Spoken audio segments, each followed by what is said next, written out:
নাম? আমার নাম সৌরভ বৈদ্য। এটা কোন জায়গা? এটা মতাই ভূমি মুসলিম পাড়া। এখানে রাস্তা লয়ে একটা সমস্যা, এটা কি সমস্যা? এটা সমস্যা যে আমাদের জমির উপর দিয়ে আমাদের গ্রামের একজন মাতব্বর ডন, আপনারা জানেন, শুক্লাল মিয়া।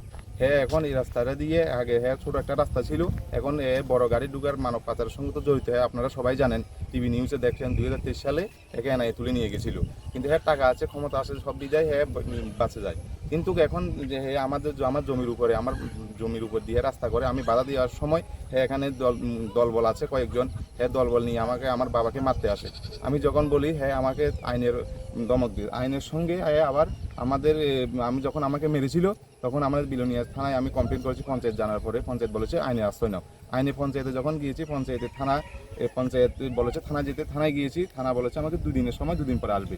2 দিন পরে এসে দেখি আমাদের বিলোনিয়া থানার তখন ওসি ছিল মনে হয় স্বপন সেন স্যার, 2 স্টার ছিল, এসআই। তো তার বাড়ি থেকে বেরিয়ে এসে আমাকে বলছে কি সমস্যা। আমি সমস্যার কথা বললাম। সমস্যা আমাকে বলছে যে আমি স্যারকে বলেছিলাম যে স্যার এই সমস্যা তো আমি আপনাকে কমপ্লেন জানিয়েছিলাম, অবজেকশন জানিয়েছি, আমার অভিযোগ আছে, কিন্তু আপনি তো দেখছি উল্টা আমাকে দমকাচ্ছেন। তো তার মানে যে আপনি কেমন ধমক?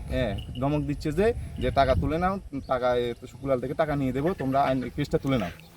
তখন আমি পুলিশ আমাকে বলছে কেস তুলে নাও, টাকা এনে দেবে শুক্লাল থেকে টাকা দিয়ে দেবে। তো আমি বলছি ঠিক আছে, আমি তো টাকার জন্য এটা করিনি, আমার রাস্তা বলেছি, আমি ন্যায় বিচারের জন্য করেছি।